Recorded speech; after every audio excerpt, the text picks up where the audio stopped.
Good evening, everyone. God bless you. Thank you for being here for Kuan Yin and for her love and her mercy. She'd like to just kind of share through a discourse through me. And when I was meditating with her earlier, her message is very simple. Be merciful upon yourself. And be merciful upon yourselves. Now, how can we be merciful upon ourselves and ourselves? We are merciful upon our heart. Of course, when we have love for others, yet also for ourselves. And we know that we have to value and love ourselves before we can love others fully. When we are merciful upon ourselves, we give ourselves the benefit of the faith instead of the benefit of the doubt. In other words, we listen to our intuition. We follow our heart. We follow our intuition. We follow the impulses of mercy within us to be graceful, kind, compassionate, respectful, understanding, patient, and virtuous at every turn. It is a conscious choice to be merciful, she says, toward ourselves and others. And when we choose to be merciful upon ourselves, we will have the necessary rest and sleep, take care of our bodies, have an optimal diet, exercise whenever we know that we require it, meditate, because this brings us into stillness where we can sensitize ourselves more to the eternal flame of mercy and the heart of Kuan Yin through that stillness, through that illustrious presence that comes upon us and around us when we meditate, and simply to accept continuously the light of our presence as mercy joy, as this field of beingness, as this magnificent manifestation of the mirthful aspects of mercy that enrich us, nourish our souls, bring us the gifts of the Spirit. When Kuan Yin came earlier, I just started laughing because she was conveying to me telepathically that to be merciful, we have to also be mirthful. And when we have mercy on ourselves, we will live in the flame of mirth. And they are akin to each other. They are actually relatives, mirth and mercy. We may recall, Kathleen and I especially, when we were on our 2005 pilgrimage to all of the 21 missions in California. Jackie Fleeter was with us with her son, Sean, and he was very young. And during a discourse by Kuan Yin, a dictation or a heart stream, Sean was giggling and very mirthful and laughing, and some people wanted to quiet him down, and Kuan Yin said, no, he's actually seeing elementals and seeing Kuan Yin or whatever, and it's fine for him to laugh.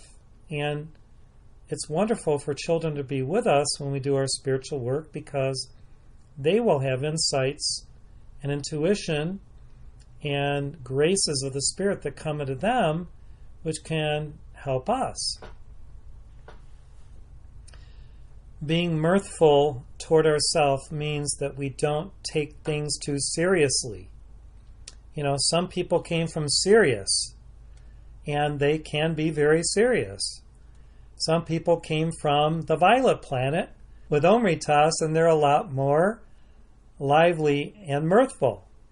So Kuan Yin likes to go to the violet planet periodically and infuse it with her radiance of this pink aspect of the violet light to bring that mercy flame into an even greater manifestation of joy, of mirth, of levity, to then receive from the atmosphere of the violet planet an expanded aspect of mercy, joy, and violet flame freedom to bring to the earth.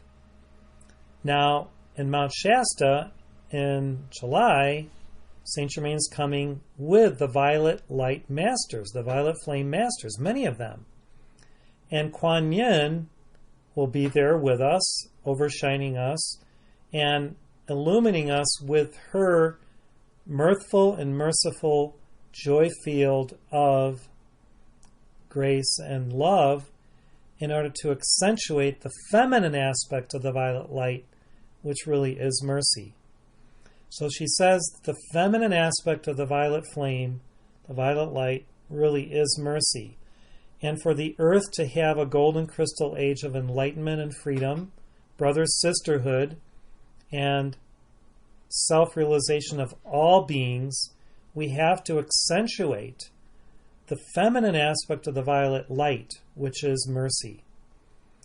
And when mercy is present in all cultures, manifest through all religions, manifest through all races and peoples, it seems like the magic of that mercy just dissolves frustration, anxiety, crises, problems of all kinds. Our problems can just dissolve. The issues just transmute magically. Now, what you may not realize is that Kuan Yin is also a phenomenal alchemist. She's a Buddhic or Bodhisattvic alchemist of the highest order, and she brings into play through her alchemy this mercy light that's so disarming that when it disarms you, you still have arms. In other words, the armaments of war are disarmed, but you still have your physical arms to do your work. Now, I think of other masters as being very mirthful. Fun Wei, Maitreya Buddha, the laughing Buddha, Lord Ling, who always seems to make us sing when he comes, sing for joy because he's so joyous. Well, we have to start thinking that when Kuan Yin comes, through her mirthful, merciful flame, she is also bringing this great joy field of the feminine aspect of the violet light, so that that mercy just washes upon us, cleanses us, purifies everything in our atmosphere, our auric field, to then allow there to be expanded throughout the greater auric field of, let's say, Mount Shasta, where you all are tonight broadcasting this, and wherever we may be on the earth, so that that mercy, mirthful flame and aura can just help everyone. Mercy dissolves animosity and all of the Martian A's, which many of us heard about in the summit: argumentation, agitation, anxiety, argumentation. Maybe I said that already. All the Martian A's. So we had all these Martian A's, words that began with A, that we worked on transmuting. Well, we have to transmute them into the Venusian A's, which are the positive A's, like amity and amor, love. And you could probably write down 20, 30 words beginning with A that are the Venusian A's, which is the love A's, rather than the Martian A's, which are the warlike A's. So no more warlocks and warlords and armaments of war. We require the Venusian spirit to come to earth to dissolve all of the Martian A's now and transmute them into the Venusian A's. Kuan Yin would have us recognize who we are by accepting who we are as God, self-realized sons and daughters, virtuous starfire beings, born of the sun, born of the stars, born of the wind, of the air, of the earth, of the elements, the water, the fire. And because we are born of God and within Mother Earth, we're fashioned in the likeness as spiritual beings of Father Spirit and of Mother Earth as androgynous beings in our own right. In other words, we have the balance of Alpha and Omega within us, and when we accept this and we see ourselves integrated in both mercy and justice, in the positivity of our presence and the sublimity of our Mother Nature, then we will have that perfect Tai Chi, Alpha and Omega, masculine and feminine perfection, the balancing of the right and left aspects of our brain, which really is the whole brain experience. So we won't be talking about the left brain and the right brain so much anymore in the future. We're going to be talking about the whole brain experience. And to have the whole brain experience, we are mindful. We're going to have a Buddha class a week from tomorrow with Manjushri, one of my gurus. And it's going to be on creative and colorful mindful living. Colorful and creative mindful living. Well, I think to be colorful, we also have to be rich in spirit through all of the colors of the rainbow and the crystal ray colors of our causal body, so that we can draw forth through ourselves unto the planet our creative gifts of spirit as a blessing to all beings, as a boon to all life, as a benevolent beneficence, using all these B words. We have the A words, now we have the B words. So it's so beautiful to be bountiful, right? It's so beautiful to be beloved. It's so beautiful to be born into the bounty of all of these wonderful aspects of our Buddha nature.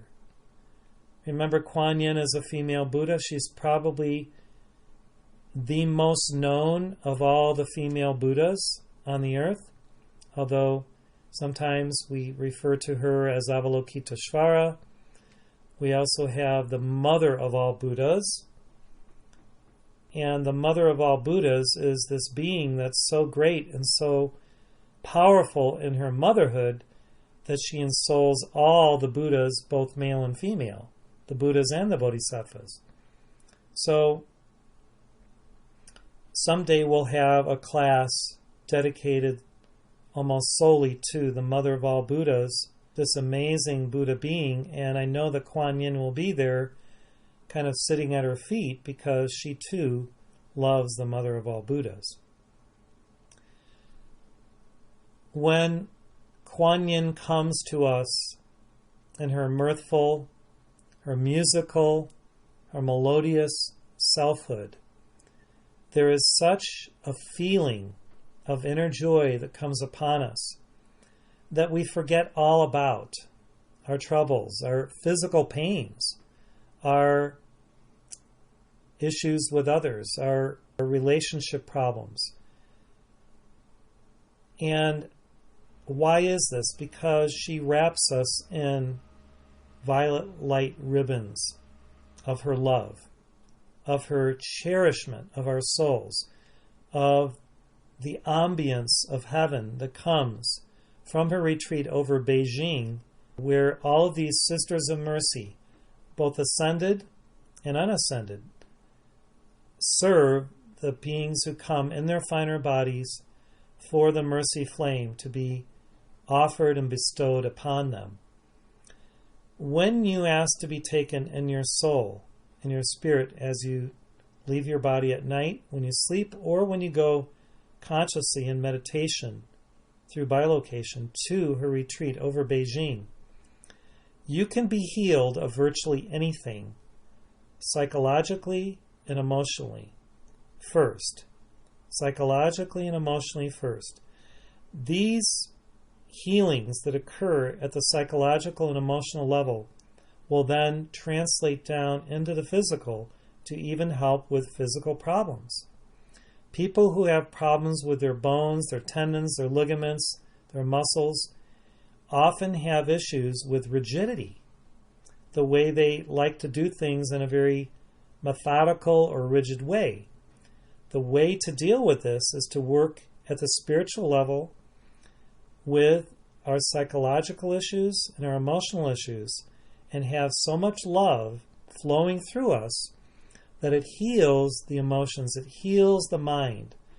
And then through the alchemy of transmutation, that healing then descends gradually into the physical plane and makes us more supple, makes our body temples more pliable. This is why yoga is so important.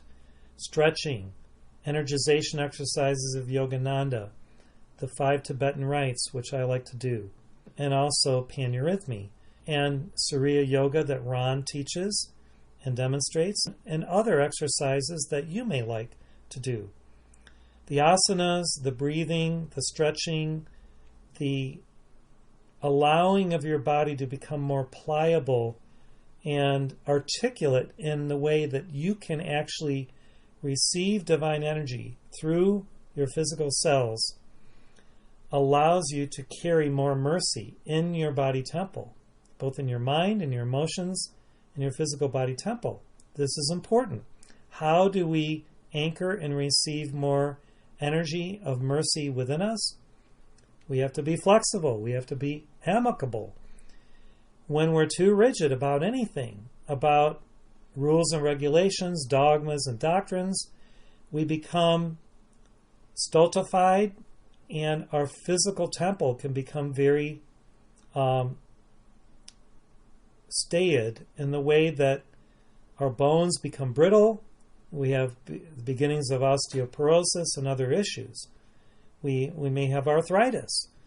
So how do we deal with that? We have to become more merciful, and drinking enough water, having enough fluids is important. The water is the mother energy. It's so important for our cells and for the health and vitality of our brain. You've probably all read that the brain is a lot of water. There's a lot of water as well as fat in the brain. The more water you drink and it goes through the blood-brain barrier, the more crystal energy you have in your brain to then facilitate within you your ability to cognize eternal truths, divine gnosis, the holiness of heaven through the wisdom teachings east and west. So make sure you're drinking half your body weight in pounds in ounces of water daily. And my wife constantly reminds me of this. And by God's grace, even though I don't drink only water, I have smoothies and water with lemon juice and a little honey and other, the occasional coffee drink. Let's say if I'm out with others and they go to a coffee shop, or maybe something better like golden milk, whatever. We require those fluids so that our bodies can have the necessary water element, because when we have the crystalline water inside of us, we can actually hold more light of mercy, more joy, more mirth of mercy. Now, I just sent to some heart friends in our activity, some of our staff, a link to an article about the fact that in California they're going to allow certain waters from water treatment plants to be then put back into the drinking water, where in the past I don't think they allowed some of that to go in, and they're treating it with chemicals, etc. So be careful, Californians, wherever you live. If this is true in your area, check out your water treatment plants. Make sure that not only drinking water, but actually using it in your showers and your baths, etc. You may desire to have a filter for your whole system in your home, and also for your shower and even your sinks, because I can assure you that if you just take in that water from water treatment plants, there's a lot of toxicity that they think that they're getting out that they're not, and you could have problems. Now, fortunately for you in Mount Shasta, you've got the wonderful Shasta water. The spring water from the mountain is amazing. However, even that you may desire to put through a very simple filter, because even though it may be almost perfect in many elements and may have a lot of prana and chi in it, there could be some things even in that, in this modern day world with chemtrails, etc., that you may desire to filter out. So Kuan Yin sharing that for our health, our physical health and vitality, because she is concerned about disciples, East and West, having the ability to focalize light in their physical body temples through having pure, unadulterated, preferably spring water in their system, because the purer the water is inside of you, the purer your blood is, the more light and the light of mercy that you can carry. So this is really her message for tonight. Remember to be mirthful, because when you're mirthful with yourself, you'll be mirthful with others, and by being mirthful, you'll also be merciful. Bring the joy field of the radiance of the mercy flame from the Sisters of Mercy from Kuan Yin's retreat over Beijing into play some way each day if you can. You know, children laugh a lot. We have to learn and remember to laugh a lot, because the energy of laughter actually also enlivens our cells. And you've heard stories of Patch Adams of how people can be healed through laughter. We have to learn to laugh more. So no more morose chelas, no more, doom and gloom disciples. Limit your time of studying all the downers in life and reading about conspiracy stuff and all the news. Limit that time, because the more time you spend on visualizing the golden crystal age and creating it, co-creating it with your divine mentors, your holy angels in heaven and your ascended master sponsors, Kuan Yin, the more you will be able to both capture that light, store it in your cells, in your aura, and then broadcast it, emanate it, emit it out to the planet to help co-create the golden crystal age. So what I'm going to do now is turn off this part of the broadcast and call Kathleen on Skype. And then if anybody has any comments, or maybe I can field a question or two. So we'll transition right now to that.